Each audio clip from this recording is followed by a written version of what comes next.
ମୁଁ ଅଙ୍ଗୁରବାଳା ପରିଡ଼ା କଟକରୁ ଆସିଥିଲି। କଟକରୁ କ'ଣ ଅନୁଭୂତି? ମୋର ଏବେ ଏଇ ରିସେଣ୍ଟ ରଥଯାତ୍ରା ଦିନ ମୋର ତ ଆସିବାର ନଥିଲା, ସେଦିନ ଛୁଟି ପଡ଼ିଲା, ଆସିଲି ପୁରୀରୁ ଆସିଛି। ମୋବାଇଲ ବସିଲି, ମୁଁ ଜୀବନରେ କେବେ ଟ୍ରେନରେ ରଥଯାତ୍ରା ଦିନ ଆସେ ନା, ସବୁବେଳେ ଆସେ ସ୍କୁଟି ନେଇକି ବାଇକ୍ରେ ଆସେ।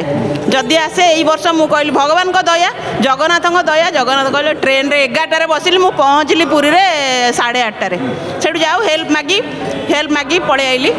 ପଳେଇ ଆସିଲା ପରେ ମୋବାଇଲଟା ମୁଁ ଉପରେ ରଖିଲି, ଉପର ପକେଟରେ, କିନ୍ତୁ ପର୍ସଟା ରଖିଛି ପକେଟରେ। ପକେଟରେ ଯେତେବେଳେ ରଖିଛି, ମୁଁ ବଳଭଦ୍ରଙ୍କ ପାଖରେ 3ଟା ନଡ଼ିଆ ଆଣିଥିଲି, ବଳଭଦ୍ରଙ୍କୁ ଦେଇଛି ନଡ଼ିଆ। ତ ମୋ ପର୍ସ ଦେଖିଲା ବେଳକୁ ନାହିଁ। ଆଉ ସେଇଠି ଆମ ପୋଲିସ ଷ୍ଟାଫ୍ ଥିଲେ, କହିଲେ ଦିଦି ତମ ପର୍ସ ନାହିଁ।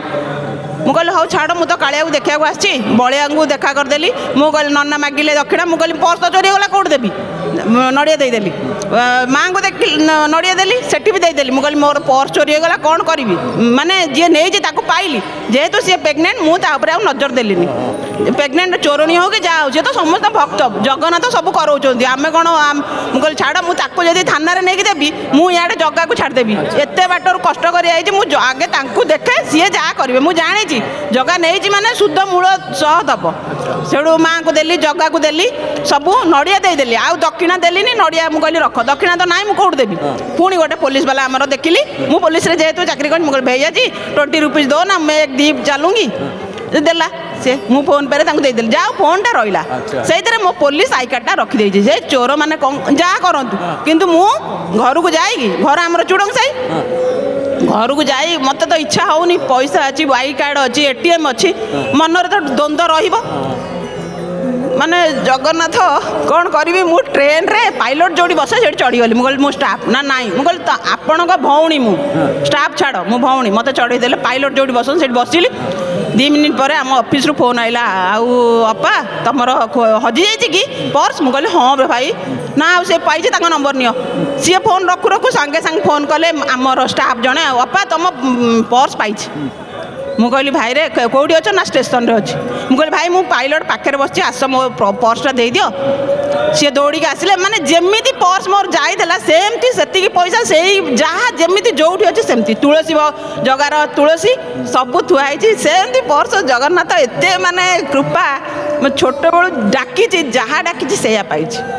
এইটা ସବୁଠୁ ବଡ଼ ଅନୁଭୂତି ଏଇ ବର୍ଷ ମୋର। ଆଉ କ'ଣ କହିବି, ଜଗନ୍ନାଥ ଯାହା କରନ୍ତି ସମସ୍ତଙ୍କର ଭଲ କରନ୍ତି। ଜୟ ଜଗନ୍ନାଥ। ଆପଣଙ୍କୁ ଧନ୍ୟବାଦ। ବାସ୍ତବରେ ଗୋଟେ ସୁନ୍ଦର ଅନୁଭୂତି ଇଏ। ଏତେ ଅନୁଭୂତି ଭିତରୁ ମାନେ ମ୍ୟାଡ଼ାମଙ୍କ କହିବା ଅନୁସାରେ ମୁଁ ଯାହା ଅନୁଭବ କଲି, ସେ ଯେଉଁ ମହିଳାଟି ନେଇଥିଲା, ମହାପ୍ରଭୁ ତା ସନ୍ତାନକୁ ସୁରକ୍ଷିତ ରଖନ୍ତୁ, ଆଉ ଜଣେ ଭଲ ମଣିଷ କରନ୍ତୁ। ଏଇଥିପାଇଁ କାରଣ ପେଟ ପୋଡ଼ିଗଲେ ଚୋରି କରନ୍ତି, କୌଣସି ଗୋଟେ ମଜବୁରିରେ, କାରଣ ଜଣେ ଗର୍ଭବତୀ ମହିଳା ଚୋରି କରିବା ଏଇଟା ବିରଳ, ମାନେ ଏଇଟା କାହିଁକି ବୁଝିପାରୁଛନ୍ତି ତ? ସେମିତି କିଛି ଅସୁବିଧା, ଆଉ କିନ୍ତୁ ତା ମନରେ ଏଭଳି ଦୟା ଆସିବା, ଚୋରି କରିବା, ପୁଣି ସବୁ ପାଇକି ଯାଉ ସେ ପଠେଇଦେବା, ଇଏ ମହାପ୍ରଭୁଙ୍କ କୃପା। ଆଉ ତାଙ୍କୁ ଭଲରେ ରଖନ୍ତୁ। କ'ଣ ସମସ୍ତଙ୍କୁ ବାର୍ତ୍ତା ଦେବେ? ବାର୍ତ୍ତା ଦେବି ସମସ୍ତଙ୍କୁ, ଜଗନ୍ନାଥ ଭଲରେ ରଖନ୍ତୁ। ଜୟ ଜଗନ୍ନାଥ ଟିଭି ଦେଖନ୍ତୁ, ଜଗନ୍ନାଥଙ୍କୁ ବିଶ୍ୱାସ କରନ୍ତୁ। ସବୁରି ମୂଳେ ବିଶ୍ୱାସ କଲେ ଜଗନ୍ନାଥ ଯେଉଁଠି ବି ପାଇବେ, ସ୍ତମ୍ଭରୁ ବି ପାଇଥିଲେ, ସବୁଠି ଜଗନ୍ନାଥଙ୍କୁ ପାଇବେ। ଆଉ ସମସ୍ତଙ୍କୁ ହେଲ୍ପ ଯେତେ ଇଚ୍ଛା କରିପାରିବେ, ଦିନକୁ ଯେତେ ଇଚ୍ଛା ଲୋକଙ୍କୁ ହେଲ୍ପ କରିବେ। ଓଡ଼ିଶା ଲୋକ ସମସ୍ତଙ୍କୁ ହେଲ୍ପ କରନ୍ତି। ମୋର ଭଲ ପାଇବା ଦେଲେ ଭଲ ପାଇବା ପାଇବେ ନିଶ୍ଚିତ, ନାଇଁ କି? ଆଜ୍ଞା। ଆଚ୍ଛା, ଜୟ ଜଗନ୍ନାଥ ଟିଭି ଦେଖିବାକୁ କେତେବେଳେ ସମୟ ମିଳେ? ସବୁବେଳେ ଟିଭି ଚାଲିଥିବ, ଜଗନ୍ନାଥଙ୍କ ମୁଁ ପୁରା ଦିଲରେ ମୋର ଅଛନ୍ତି। ଆଉ ରାସ୍ତାରେ ଗାଡ଼ି ଚଲାଉଥିବି, ଜଗନ୍ନାଥଙ୍କ ଭଜନ ଚାଲିଥିବ, ଗାଡ଼ିରେ ଯାଉଥିବି, ଜଗନ୍ନାଥଙ୍କର ପାଟିରେ ତ ଚାଲିଥିବ ଜଗନ୍ନାଥ ଛଡ଼ା ଆଉ କିଛି ହିଁ ବାହାରେନି। ଯେଉଁଠି ମୁଣ୍ଡିଆ ମାରି, ମଙ୍ଗଳାଙ୍କ ପାଖକୁ ଯିବି ମୁଣ୍ଡିଆ ମାରିବି ଜଗନ୍ନାଥ। ଯେଉଁଠି ବି, ଏବେ କାଶୀ ବିଶ୍ୱନାଥ ମୁଣ୍ଡିଆ ମାରିଲି, ସେଠି ବି ଜଗନ୍ନାଥ। ଆଳତି ଦେଖିଲି, ମା ମାନେ ଦେଖନ୍ତୁ ଚଢ଼ିକି, ଆମେ ତ ଡେଙ୍ଗା ହେଇଛୁ, ଆମକୁ ତ ଦେଖାଯାଉଛନ୍ତି ଜଗନ୍ନାଥ, ଆମେ ଆଉ କେଉଁଠି ଚଢ଼ିବୁ? ଯାହା ହଉ, ସେତିକି ବହୁତ ଭଦ୍ରବାଦ। ଭଗବାନ ସମସ୍ତଙ୍କୁ ଭଲରେ ରଖନ୍ତୁ, ସଂସାର ଭଲରେ ରହୁ, ସବୁ ଆମ ଭାରତ ବିଶ୍ୱ ଜଗନ୍ନାଥଙ୍କ ପାଇଁ ସମସ୍ତେ ଭଲରେ ରହନ୍ତୁ। ବହୁତ ଧନ୍ୟବାଦ। ଜୟ ଜଗନ୍ନାଥ।